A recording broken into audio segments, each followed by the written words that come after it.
नमस्कार छात्रों,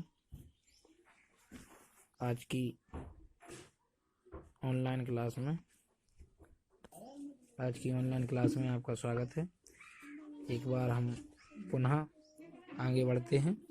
तो आज हम पढ़ते हैं योगात्मक अथवा संयोजन अपक्रियाएं।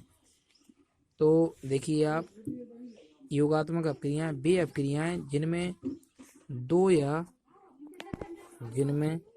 दो या दो से अधिक अभिकारक आपस में संयोग करके केवल एक नया पदार्थ बनाते हैं, योगात्मक अपक्रियाएं कहलाती हैं। जैसे H2 मतलब हाइड्रोजन से तात्पर्य है गैस, जी फॉर मतलब इसमें जी का तात्पर्य है गैस, O फॉर ऑक्सीजन मतलब जी का यहाँ पे तात्पर्य है आपका गैस से, और 2H2O ये H2O वाटर हो जाएगा, मतलब L फॉर हो गया आपका लिक्विड हो जाएगा। अब इसमें क्या करना है, आपको इसे बैलेंस करना होगा। देखिए यहाँ 2 दूनी 4 H2O हैं, तो यहाँ पे हम क्या करेंगे, अगर हम यहाँ पे 2H कर दें तो 2 दूनी 4 और यहाँ पे O2 है, तो ये संतुलित हो जाएगा। तो इसी प्रकार से हम कह सकते हैं वे अपक्रियाएं जिनमें 2 या 2 से अधिक अभिकारक आपस में संयोग करके केवल एक नया पदार्थ बनाते हैं, योगात्मक अपक्रियाएं कहलाती हैं। इसके बाद आप चलिएगा, आपको पता है कि ऊष्माक्षेपी अपक्रियाएं और ऊष्मा शोषी अपक्रियाएं। तो ऊष्माक्षेपी अपक्रियाएं क्या होती हैं? वे रासायनिक अपक्रियाएं जिनके फलस्वरूप ऊष्मा उत्सर्जित होती है, ऊष्माक्षेपी अपक्रियाएं कहलाती हैं। कार्बन को वायु में जलाने पर कार्बन डाइऑक्साइड बनती है तथा ऊष्मा उत्पन्न होती है। जैसे सी फॉर कार्बन सॉलिड फॉर्म में है। इसके बाद आप देखिएगा प्लस O फॉर ऑक्सीजन मतलब लिक्विड गैस फॉर्म में है। इसके बाद CO2 प्लस ऊष्मा। तो वे रासायनिक अपक्रियाएं जिनके फलस्वरूप ऊष्मा उत्सर्जित होती है, ऊष्माक्षेपी अपक्रियाएं कहलाती हैं।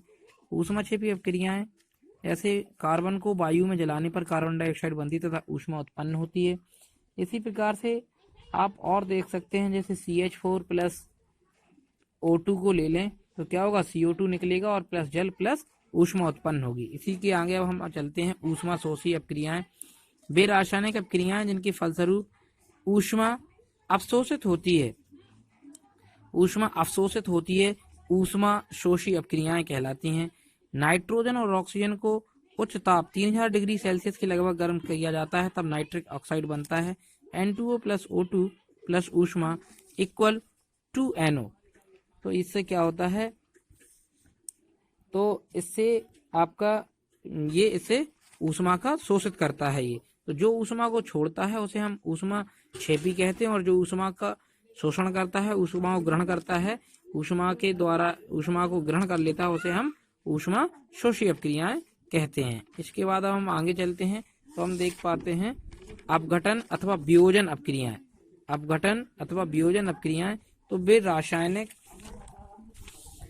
रासायनिक अपक्रियाएं जिनमें कोई यौगिक अपने अवयवी तत्वों या छोटे छोटे सरल यौगिकों में टूट जाता है, अपघटन कहलाती हैं। जैसे कैल्शियम कार्बोनेट का अपघटन। कैल्शियम कार्बोनेट को गर्म करने पर यह एक कैल्शियम तथा कार्बन डाइऑक्साइड गैस में विघटित हो जाता है। जैसे CO3 सॉलिड फॉर्म में है कैल्शियम कार्बोनेट, और गिब्स CaO कैल्शियम ऑक्साइड मतलब कि बुझा चूना है जो आपका calcium oxide, plus CO2 carbon dioxide. G का फॉर्म मतलब है कि ये गैसीय अवस्था में है।